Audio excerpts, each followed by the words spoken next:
If a hunted man asked to borrow your surname before the law could steal his life, would you lend it? At first light, Mercy heard the horse stumble up the mountain path. She set down her mending and moved to the window, where dawn light caught the storm's retreat in purple-grey shadows across the valley. Below, Silver Point's smokestacks already painted the morning sky, and she could make out the early shift heading toward the mines, small as ants from this height, but steady as clockwork. "Mama, there's a man," Emma said from behind her, voice small and careful. Mercy turned.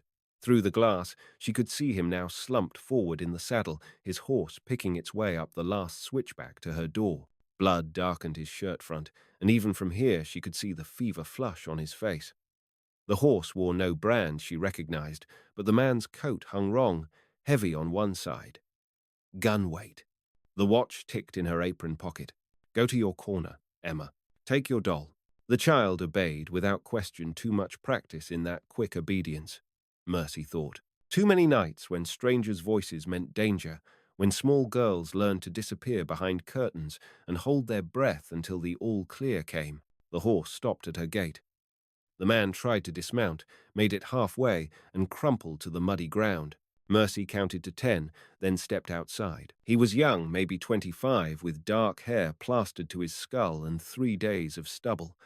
The blood came from a bullet crease along his ribs, not fatal, but deep enough to matter. When she rolled him over, his eyes fluttered open, pale blue, unfocused with fever. "Please," he whispered. "The child." "What about the child?" "Don't let them." His head fell back, unconscious. Mercy looked toward the valley.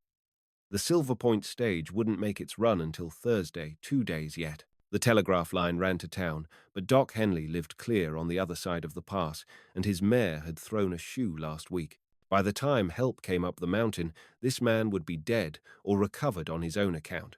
She touched her watch. 6:41. "Emma," she called. "Bring me the big pot and all the clean rags." The child appeared in the doorway, clutching her corn-husk doll. "Is he bad?" "I don't know yet." Mercy worked her hands under the man's shoulders. "But he's hurt, and that makes him our concern for now." It took 20 minutes to get him inside and onto her father's old bed. Emma helped without being asked, holding the lamp steady while Mercy cleaned the wound and bound it with strips torn from her one good petticoat.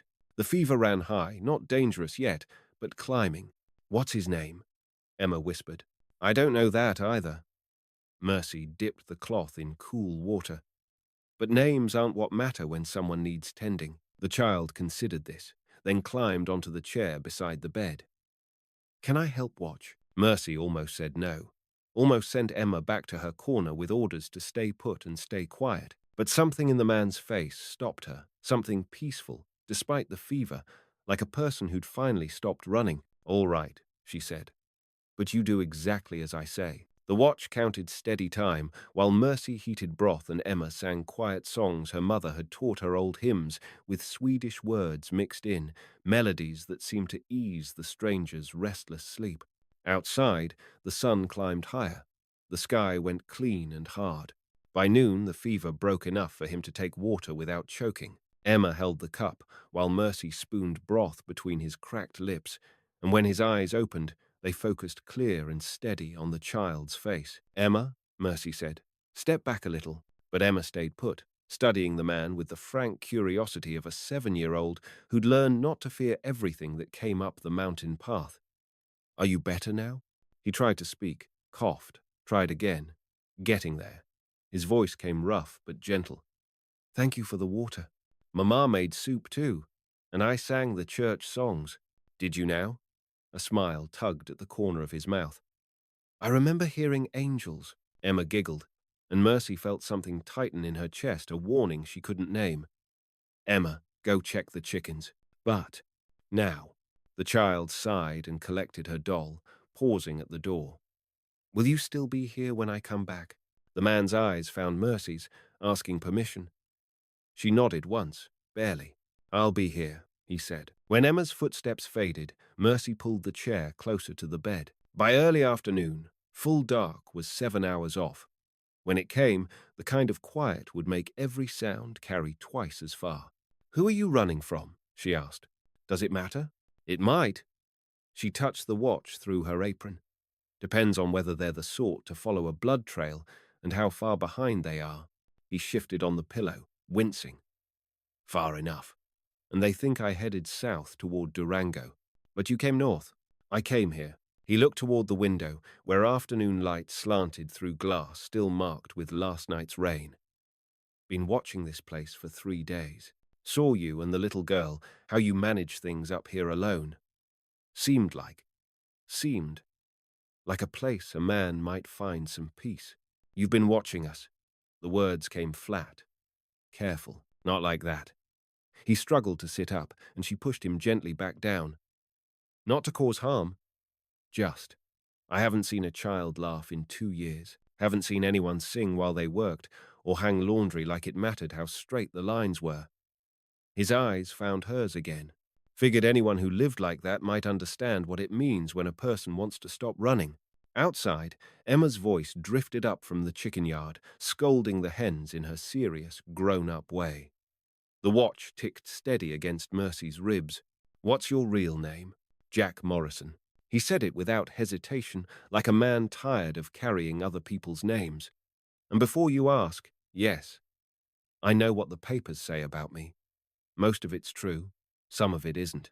All of it's finished now, if you'll let it be. Mercy stood and walked to the wooden chest in the corner. Inside, beneath her few good linens and her marriage certificate, lay a stack of wanted posters she'd collected from the Silver Point post office over the winter insurance in case knowledge of dangerous men ever became useful currency.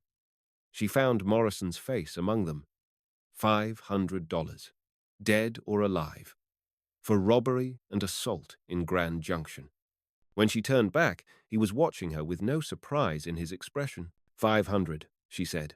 That's the price. More money than I've ever seen at one time. Probably more than you'll see again for a while. His voice stayed steady. Question is, what's it worth to you to earn it? Mercy folded the poster and slipped it into her apron pocket, next to the watch. I haven't decided yet. Emma's laughter rang out from the yard, bright as silver in the afternoon air. That evening, while Emma played with her doll by the fire, Mercy sat beside Morrison's bed and watched him sleep. His breathing came easier now, and the fever had dropped enough to let real rest take hold. In the lamplight, with pain smoothed from his features, he looked younger, almost boyish, like someone's son who'd taken a wrong turn somewhere and never found his way back to the main road. Emma padded over in her nightgown, doll tucked under one arm. Is he going to stay? She whispered. For a few days. Until he's stronger. I like him. Emma. He doesn't look at me like I'm in the way. The child's voice carried that particular seriousness that came from too much adult conversation overheard, too many careful silences. And when I was singing, he smiled, really smiled, not just the polite kind. Mercy pulled Emma onto her lap. Through the window, stars showed clear and close, the way they only did at this altitude after a storm had scrubbed the sky clean. Down in Silver Point, the evening shift would be coming up from the mines, lunch pails empty, faces grey with rock dust. In a few hours, the saloons would fill with tired men spending their wages on forgetting, and the decent women would lock their doors against the night. But up here, the silence felt different. Peaceful. Like a place where broken things might have space to heal. He called me an angel, Emma said sleepily. When I was singing. Did he? Said I sounded like heaven.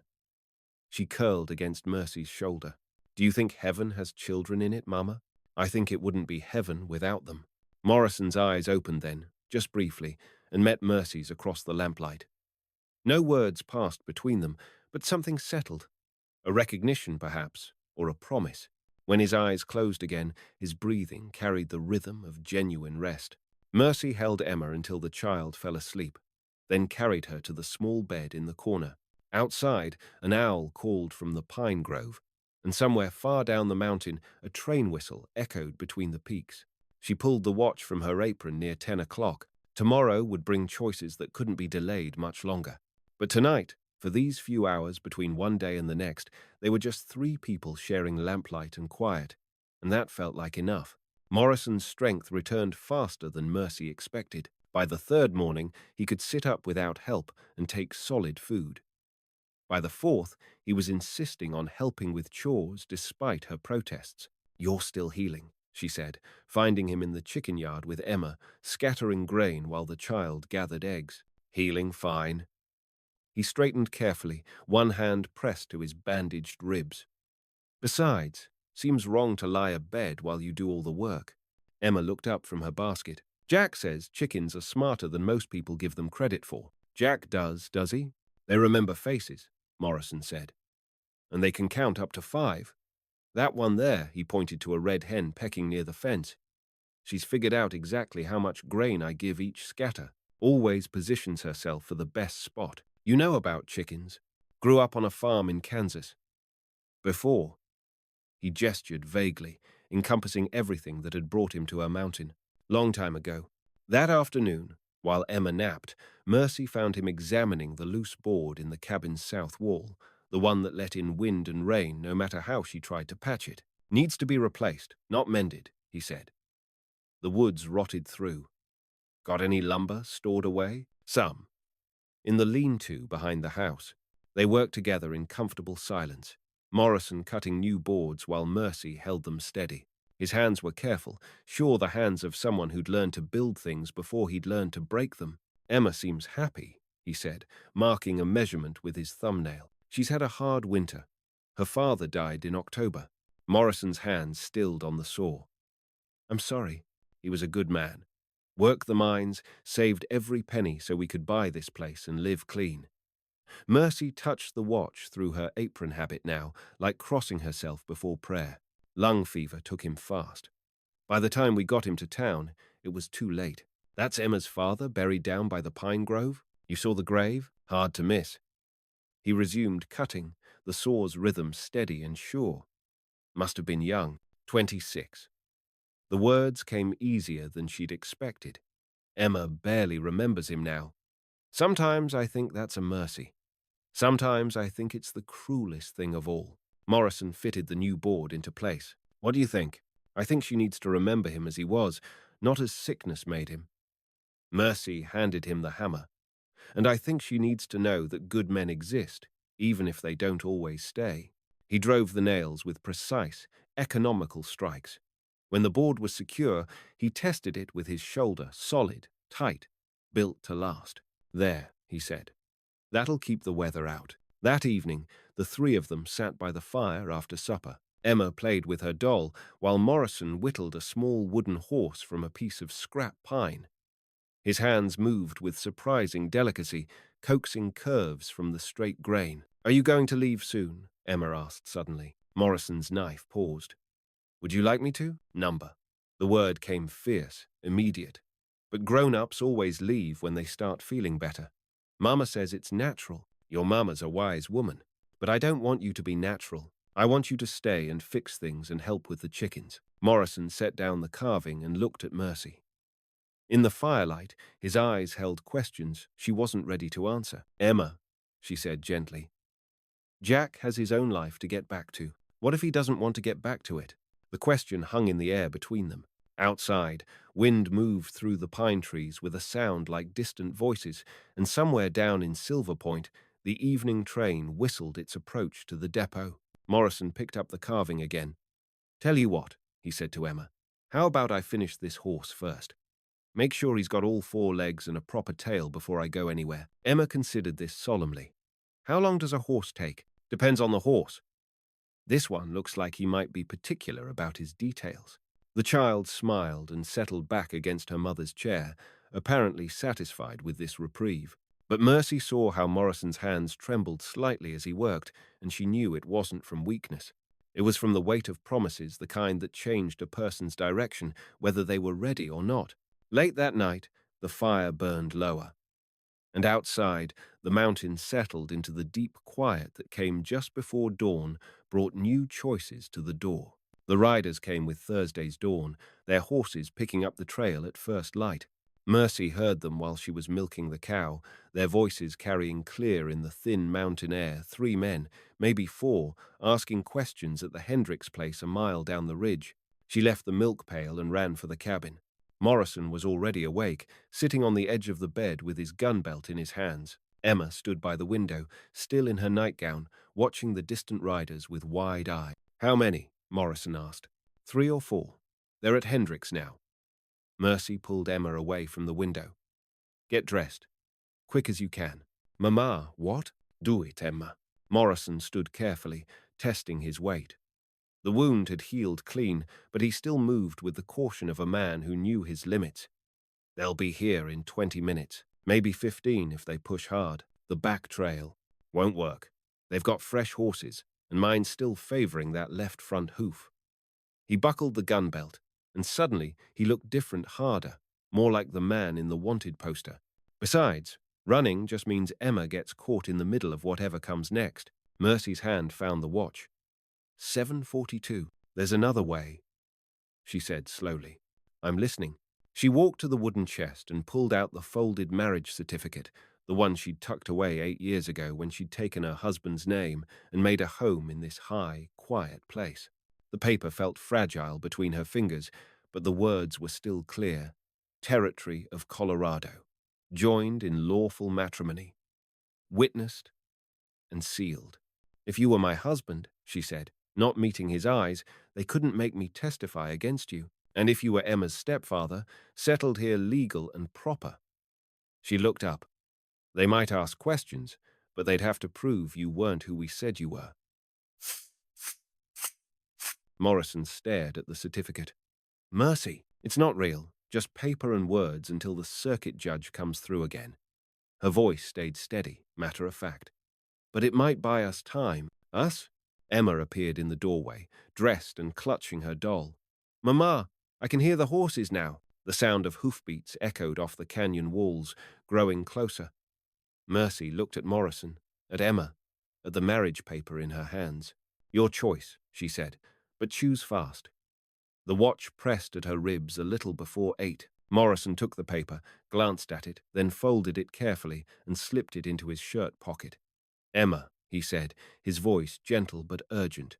Come here. The child ran to him, and he lifted her onto his hip despite the pull on his healing ribs. We're going to play a game now, all right? A pretending game.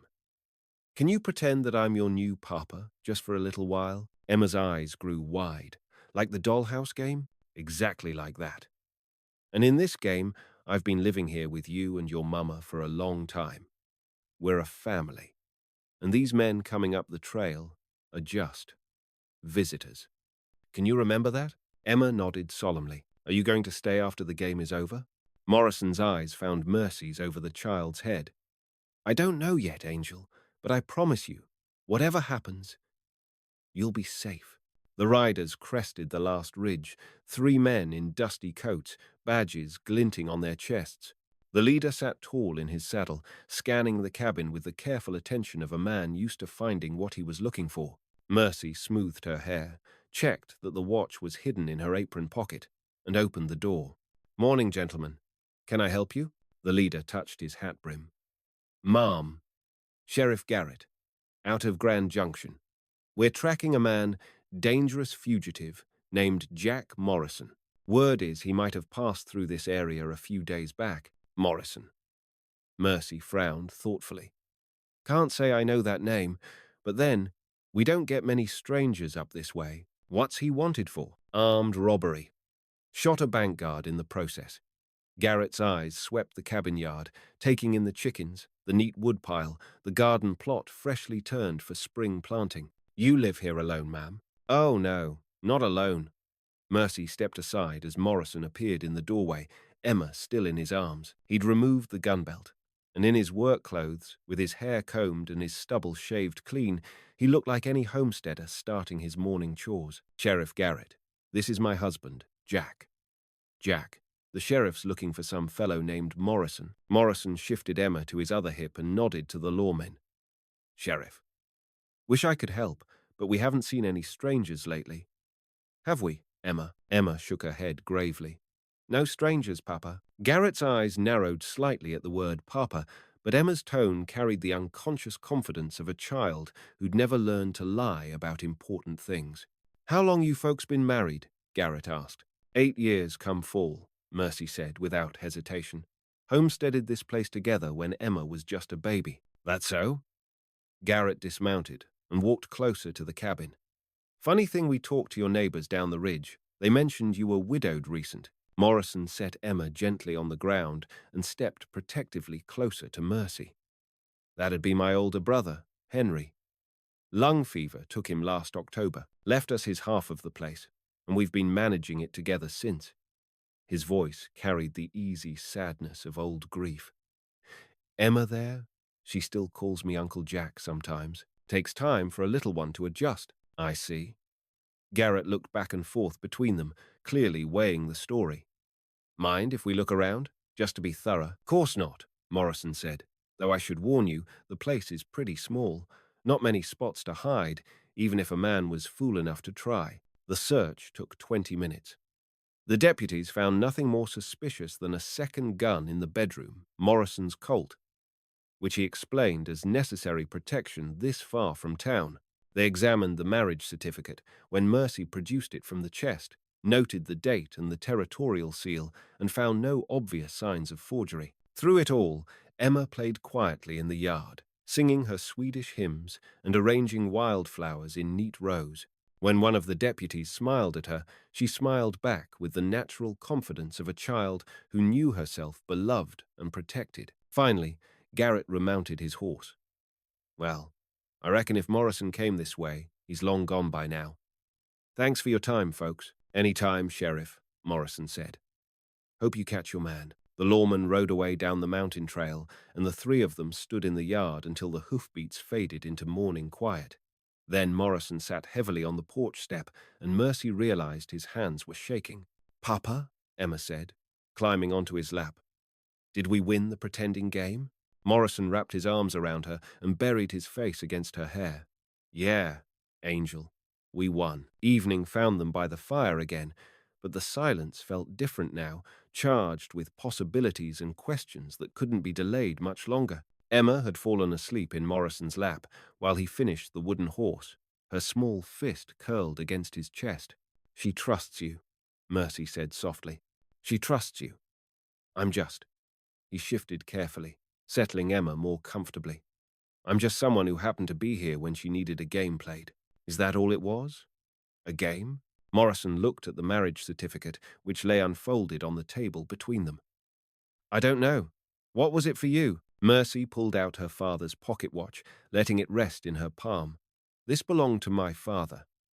He was a good man, steady, honest, never raised his voice or his hand to anyone. When he was dying, he gave it to me and said time was the only thing we really own, and we get to choose how we spend it. And how do you want to spend yours? She looked at Emma, sleeping peacefully in the arms of a man who'd been a stranger 5 days ago. I want to spend it watching her grow up safe. I want to spend it building something that lasts. I want to spend it with someone who understands that a family isn't just people who happen to live in the same place. Morrison was quiet for a long moment. I've got a past, Mercy. It follows me whether I want it to or not. We all have pasts. The question is whether you're done with yours or if it's still driving you. I'm done with it. The words came firm. Sure.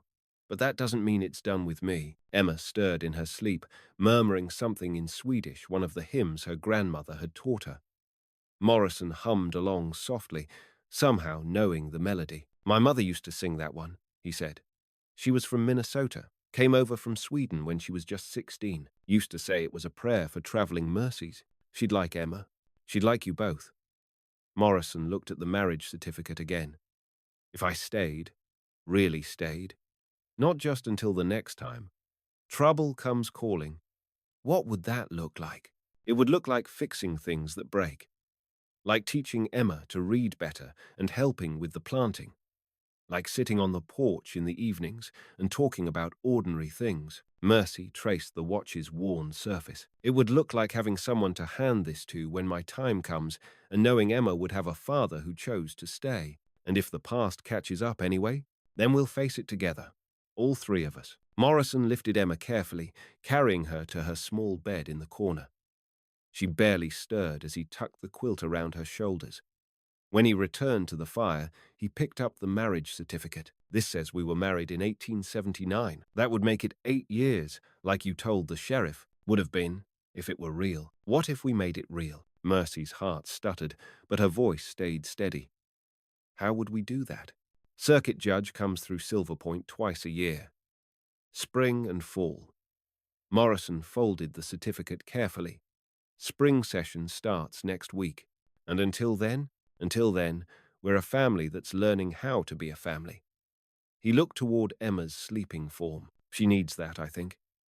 Time to get used to the idea that some people do stay.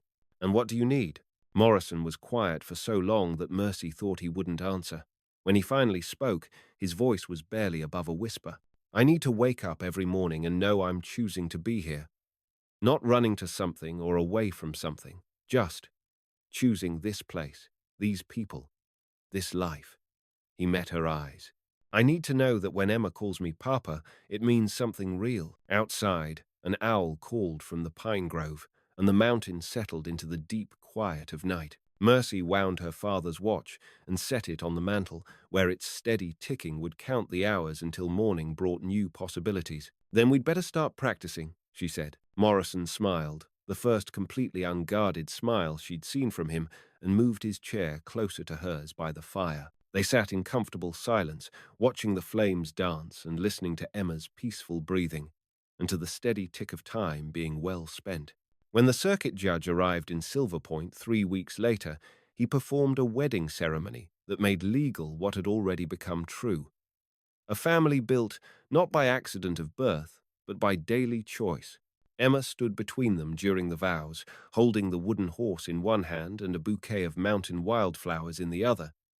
And when the judge pronounced them husband and wife, she cheered loud enough to make the courthouse windows rattle. That evening, back at the cabin, Mercy handed Morrison her father's watch. Time, she said, for you to keep track of your own. If you'd like more stories like this, stay a while. I'll tell the next one tomorrow night.